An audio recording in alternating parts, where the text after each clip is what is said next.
Hello and welcome to HCB, where today it is week 14 of the predictions and we go into the Christmas period now. Fixtures are going to start to get busy, which is going to be fun for me as I have to do more videos. Actually, more on that later in the video.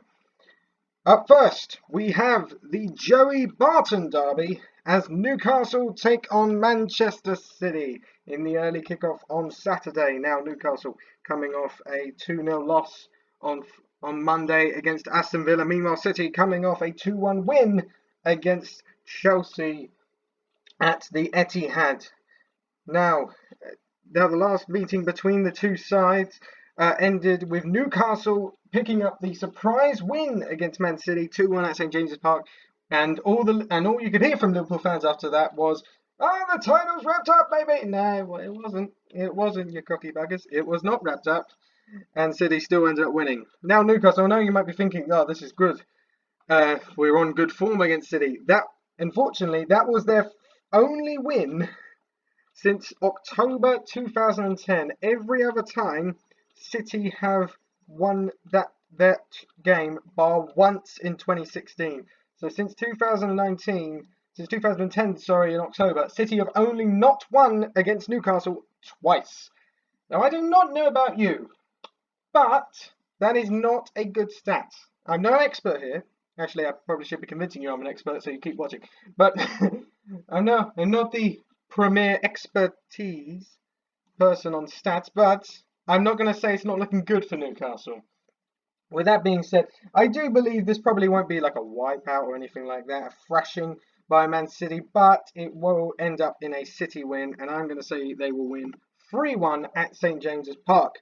We now move on to the Ian Wright derby as Burnley take on Crystal Palace. Now, I know, this is not the most obvious derby, but it's quite hard to find players that play for both Burnley and Crystal Palace, and Ian Wright was one of them. He was on loan at Burnley, I believe.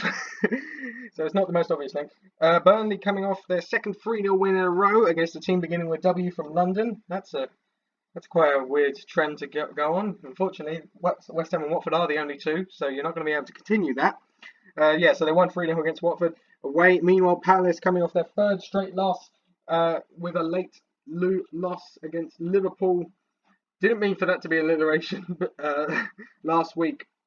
However, and that does continue Palace's run to 5 games without a win. However, that run was a City, Arsenal, Leicester, Chelsea, and Liverpool run. They're now out of that run, so they might be looking a bit better. As for Burnley, obviously their form speaks for itself, and they do win quite a bit at home. They have won 4 out of 6 home games this season. With their only losses coming to Chelsea and Liverpool. Meanwhile, Crystal Palace are not great travellers, only winning a third of their away games this year and losing 3 of them. So they're not great on the road. However, when you combine in the fact that Burnley are coming off 2 good wins and the fact that Palace are a good side, they've just had not good. They haven't had good fixtures recently. You take that all into account, I believe that this will be a quite basic, I'm not going to say boring. I mean, you take your pick.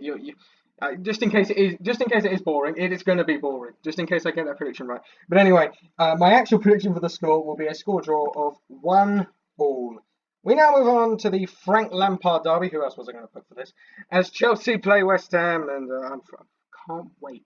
Honestly, can't wait. The last time these two sides met was in April 2019 with Chelsea winning 2-0 against West Ham, with Eden Hazard scoring one of the goals of the season. For me, to be honest, while that was probably a great goal, for me it just summed up, well, our defence is rubbish. It's nice to know we've improved. Not. When it comes to the last fixtures, both sides coming off a loss. West Ham's being 3-2 at home to Spurs. Meanwhile, Man City's coming away at Man City. Chelsea's coming away at Man City. Now, if you watch my review video, then you'll know that I think we're going to get thrashed here. I already pretty much made that prediction then. This is going to be Pellegrini's last game in charge. Now, our only saving grace is the fact that Tammy Abraham might not be playing. That's our only saving grace. But even then, even if he doesn't play, they've got good options. So, you know what? I pretty much reduced my score. I was probably going to originally put like 4 or 5 nil. I've only put 3-0 to Chelsea. And yes, that is the first time I've actually predicted West Ham to lose. Maybe that's some kind of trick. Maybe now they'll win. We're not going to. We're not going to win. I want to be optimistic that, but we're not going to win. Anyway, we now move on to the Sammy Hippier derby as Liverpool take on Brighton. Sorry, Brighton fans. I don't think we got any watching, to be fair. But sorry, Brighton fans. I know you want to forget Sammy Hippier, but that's your only link but with Liverpool. So we're going to have to go with Sammy Hippier. Um, both both sides coming off contrasting results. Brighton coming off a 2-0 loss at home to Leicester. Meanwhile, Liverpool coming off another win against Crystal Palace, extending their unbeaten run to 13 for the season, still making them the only unbeaten side in the league. The last time these two sides faced was in January this year. Liverpool coming off 1-0 winners at the Amex, and the concerning thing for Brighton is the fact that Liverpool have won all of the last 4 meetings between the two sides since Brighton have gone up to the Premier League. So I want to say it's not looking good for Brighton, but we are going to be. But that would be doing a discredit to Brighton, disservice, sorry, to Brighton. Because give them credit, despite losing the last 2 games, they have looked a good side this year. They just have been on very dodgy patches of form at times. Especially their away form is not promising at all. Only winning 1 game all season away from home, being the opening day result against Watford. I mean, you put that all together, and let's put also into effect Liverpool's slightly poor form recently. I believe they haven't been winning games comfortably. They've only won them in the last second, maybe, as I said, with the exception of the Man City game. But this will be a game where potentially they would like to get to top form. Do I think they'll get there? Maybe not. But I do believe that what they will do is win the game. They will win it relatively comfortably. I'm going to say this will be 2-0 to Liverpool. We now move on to the Jermaine Defoe derby as Tottenham take on Portsmouth. Not being funny, Jermaine Defoe derby could work for most clubs. There's a League One game that could work for Jermaine Defoe derby. This is Jose Mourinho's first game in charge at home in the Premier League. I forgot that they were playing Olympiacos in the Champions League at home before I said just in general it was their first home game for Mourinho. But a Premier League first home game. Got it. They're both Bournemouth coming off their second consecutive loss. This one coming to Wolves 2-1 at home. Meanwhile, Spurs coming off their first away win of 2019 of the season since January, where it was of course against us. We all knew. We do like to give teams that. We're a very generous club. As for the history between the two sides, well, they have. Last time they played, Bournemouth ended up winning 1-0. That was their first win. That was their only win against Spurs in 8 games, with Spurs winning 6 of the other 7, and by comfortable margins as well most of the time. Other than a 1-0 win in 2017, the other wins have been 5-1, 3-0, 4-0, 4-1, and 5-0. However, despite that, I believe that the game against Olympiacos showed that Spurs are still vulnerable a little bit under Mourinho. They're still adapting, but they are still winning games. They have still won both games under Mourinho. And I believe something similar will happen here, because Bournemouth are a decent side, don't get me wrong. So they will be wanting to take it to Spurs, and I believe they will run them close, but not close enough. I believe Spurs will continue their run under Mourinho and win 2-1. We now move on to the Wooden Spoon Derby 2. This time it's personal, as Southampton take on Watford. Obviously, it's the second game of the season between 19th and 20th. Unfortunately, it's just different teams in there. Well, I say different, Watford are still there. But Southampton have replaced Norwich this time round. Both sides coming off winless games last week. Southampton's would feel very unlucky in theirs, being a 2-2 draw against Arsenal. Meanwhile, Watford coming off a 3-0 loss at home to Burnley. Now, if you look at the history between the two sides, it's a lot of draws. Out of their last 9 games, there have been 5 draws in total. Southampton have won 3. Watford have only won 1 game against Southampton, and that was in 2017. It was at St Mary's, though. Maybe they'll take credit in that. The last result between the two sides was a 1-1 draw at Watford. Both games actually ended 1-1 last year. So you can tell this game is just a bundle of fun waiting to happen, can't you? I bet Can anyone else say last time match of the day? No? Okay, that's fine. I mean, to be fair, based on the fact that last time match of the day usually has little goals, I'd actually quite like West Ham to be last time match of the day this week. It's not going to happen. It's not going to happen. I'm building itself up. Now, this one's actually quite hard to pick, and for a couple of reasons. Both teams have looked good despite not winning games. Southampton have were unlucky uh, against Arsenal last week. Probably should have won that game. Since the 9-0 thrashing against Leicester, they are slowly getting better as the weeks go on. Meanwhile, Watford, despite losing 3-0, as I said, it wasn't a 3-0 game. Watford easily could have potentially won that game if they'd taken chances in the first half and maybe just worked on set pieces a bit. So with all that tied in, the only other issue I have, and this is is the fact that the amount of games they've both won. First of all, neither side has won at home this year. Was at but yeah, neither side's won at home this year, only picking up wins on the road. Southampton being 2 wins, Watford being 1. And yeah, as I said, Watford on the road, even though not good, however, their only win coming away against Norwich. So you take that into account, and I believe that a record will be broken. I believe a record. It's not the best record. Don't panic. I believe that Southampton will win their first game at home this season. They're going to win 1-0, and I've just realised I've given Southampton a clean sheet. That might be a mistake. We're going to go with it. We're going to go with 1-0. Let's hope Watford can't score again. We now move on to the Sunday games, and it is the dodgy defence derby as Norwich take on Arsenal at 2 o'clock. Now, this is a battle between two sides very much not on form. Despite Norwich's result last week, a 2-0 win against Everton, that's been their only win since beating Man City in September, so that's 1 win in 8. Meanwhile, Arsenal coming off 5 games without a win, this one being another draw, a 2-2 draw against Southampton. The last time these two sides met was in 2016, Arsenal coming out 1-0 winners, and the concerning thing, out of the last 8 results in this fixture, Norwich have only won 1. It was a home tie in 2012, so it's been 7 years since Norwich have beaten Arsenal. To be fair, Norwich did get relegated in 2017, so they'll probably say, well, it's half the time gone. And let's be honest, you probably wouldn't have beaten them anyway. Now, obviously, both managers are under pressure. They should be, but Daniel Farke isn't. Unai Emery is under massive pressure, and obviously I'm recording this before the Europa League game against Eintracht Frankfurt, so that might have an impact on where he stands in the club. But especially if he loses this one, then he's in big danger of being sacked afterwards. He's in big danger if he loses tonight, to be perfectly honest with you. By the time this game happens, Unai Emery might not be in charge. However, that being said, I believe that they will actually lose this one in a surprise twist. I believe Norwich, they can pull off, you've seen against City, they can pull off miracles. Actually, beating Arsenal isn't so much a miracle, but we'll go with the analogy anyway. So I believe that Norwich will pull off a shocking game. They'll get their season back on track, because this is a good opportunity to do it if you beat Arsenal. Good opportunity. At home, we've seen they can play. And also, Arsenal away have only won 1 game all season, that being on the opening day against Newcastle. Since then, haven't won an away game. And Norwich, to be fair, have looked overall better at home than definitely they have away. So, with that being said, I mean, it's the dodgy defence derby. There's going to be goals. So I'm going to say this game will be 3-2 to Norwich.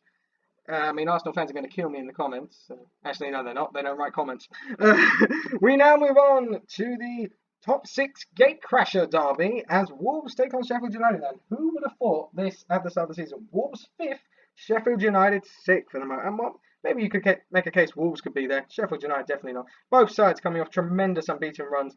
Wolves beating Bournemouth last week 2-1 away, continuing their unbeaten run to 8 games? 8 games without a loss. Meanwhile, Sheffield United coming off another draw, a brilliant game, 3-3 against Manchester United coming off. That is their 6th game without a loss. And to be fair, only 1 loss in their last 8, that being against Liverpool. Now, if you look at the stats between the two sides, Wolves' home form isn't great when it comes to wins. They've only won a third of their games. However, they have only lost 1 of their home games all season. Meanwhile, Sheffield United, they've only won 1 of their away games, but are yet unbeaten still away from home. They've won 1 game, drawn 5. This is how they're doing so well. They're getting results out, and I feel like I say this every week, and I will probably continue to say this every week. Sheffield United play away until they eventually lose. Yeah, sorry, Sheffield United fans. You are eventually going to lose. Like, you are where you're going to have to play Liverpool and City away at some point. Yeah, good. Now I've said that, they're going to beat them, aren't they?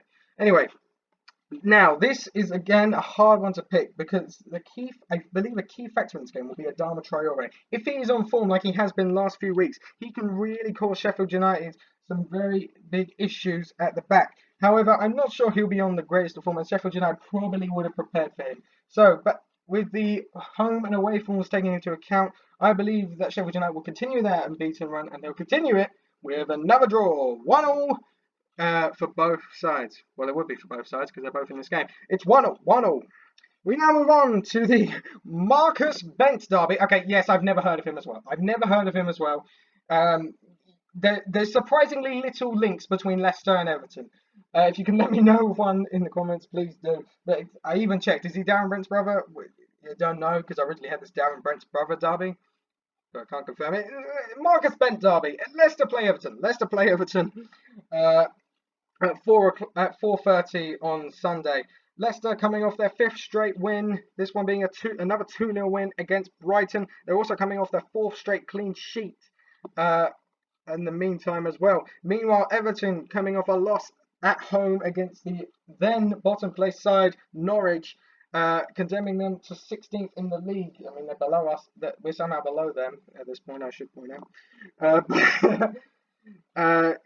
But this game is a must-win for Marco Silva. There was news obviously reported that he will continue on to this game in charge of Everton.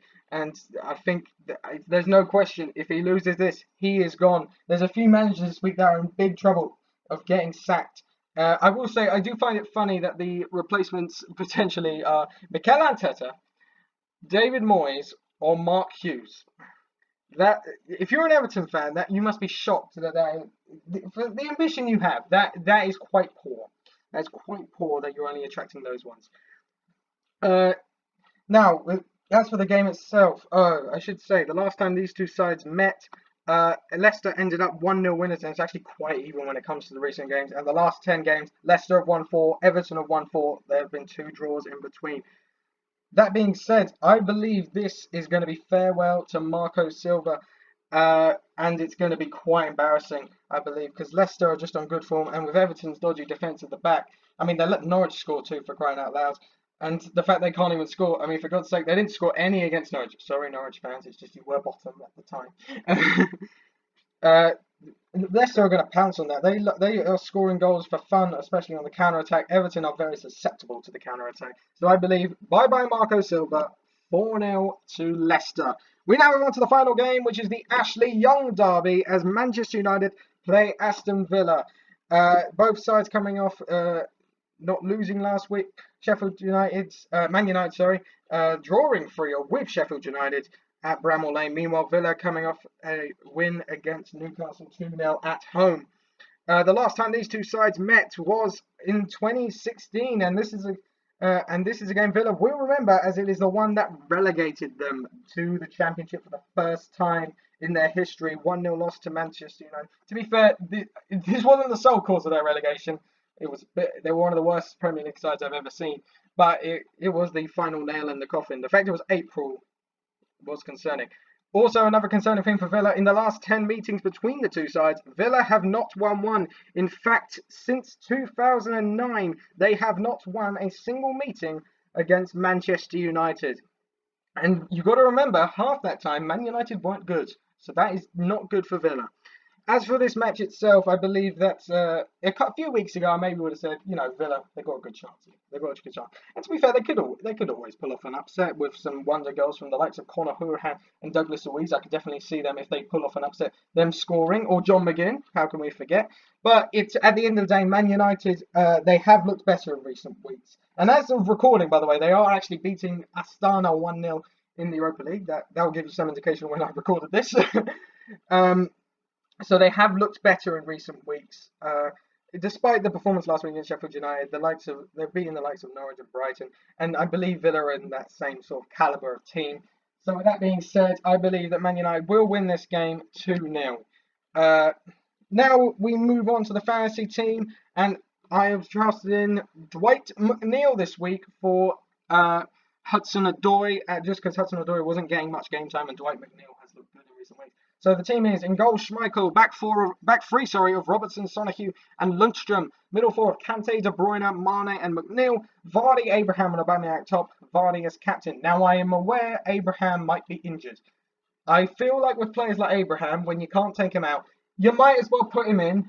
If he doesn't play, O'Connell comes on off the bench. Obviously, the bench is O'Connell, Ake, and then Donker. Button's there as well, but you know he's only there to make up numbers. That will conclude this week's video. I hope you enjoyed it. Hope you like, share, and subscribe. And just a quick notice on my what should we call it? Upload schedule for the next few weeks. I'll be honest, I'm incredibly busy next week. So there will be no review video for week 14, and I'm aware this is bad time because it's a midweek game, so there'll be no prediction or review video for week 15. It would have been called week 15, even though it's midweek, and there will be no prediction video for week 16. However, there will be a review video for week 16 because for both week 15 and 16, I will be uploading my predictions to Instagram. So if you follow me there, then you will see my predictions on there. So, with that being said, hope you enjoyed this video again. Hope you like, share, and subscribe. And I will see you in a couple weeks' time for week 16 review.